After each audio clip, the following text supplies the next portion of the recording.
අම්බලම් හා අම්බලම් ගැන විස්තර සොයා යන අවුල් හැරේ channel එක අද තවත් අම්බලමක් සොයා කටුගස්තර සිට මැදවලට යන්නයි මේ සූදානම්. මෙම ප්‍රදේශයේ වර්තමානයේ ඉතිරිව තිබෙන උඩුවාවල අම්බලම ගැන විස්තරයක් ගියවර ඉදිරිපත් කළා. කටුගස්තර සිට මැදවල අම්බලම දක්වා යන ගමන් මාර්ගයේ අම්බලම් 15කට වැඩි ප්‍රමාණයක් අතීතයේ තිබූ බව පැවසෙනවා. මේ එම මාර්ගයේ ඉතිරිව ඇති පට්ටියාවත්ත අම්බලමයි. මෙම අම්බලම ප්‍රදේශවාසී ප්‍රජාව විසින් රැකබලා නඩත්තු කරන බවයි මට දැනගන්නට ලැබුණේ.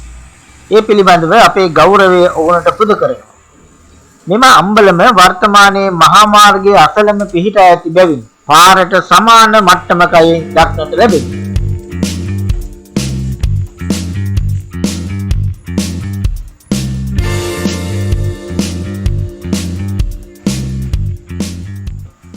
මෙම අම්බලමේ ඇති කුළුණු වර්තමානයේ 4 වුවද අතීතයේ ඒවා රවුම් ලෙස තිබුණු බව පැවසෙනවා.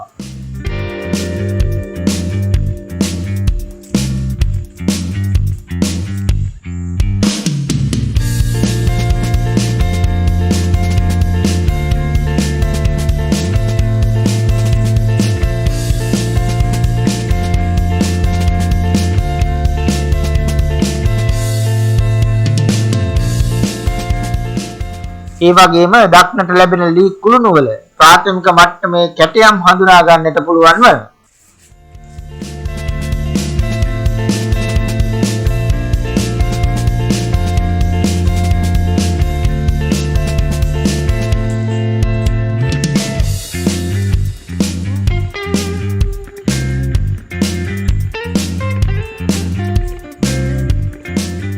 මෙහි වහලය මෑත කාලයේ අලුත් එදියා කොට තිබෙනවා.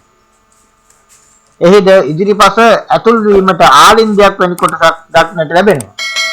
අද වෙන විට මෙම පට්ටියාවත්ත අම්බලම බස් නැවතුමක් ලෙස භාවිතා කරනු ලබනවා. මෙම අම්බලමට පැමිණීමට පෙර එදා හපගොඩ අම්බලමේ සහ පොල්වත්ත අම්බලමේ නවාතැන්ගෙන ගිමන් හැරි බව සඳහන් වෙනවා.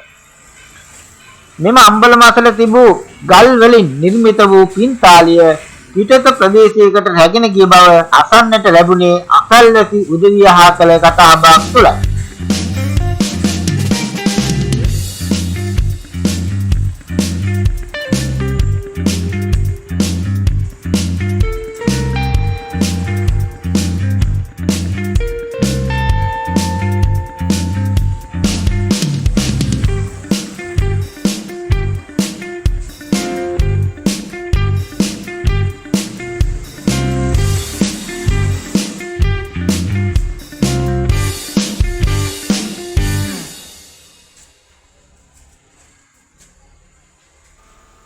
ඉතින් අපි අපේ ඊළඟ අම්බලම කී නවාතැන් ගනිද්දී පිපාසය සංසිඳු වීමට තිබූ පින්තාලිය පිළිබඳව කතා කරමු.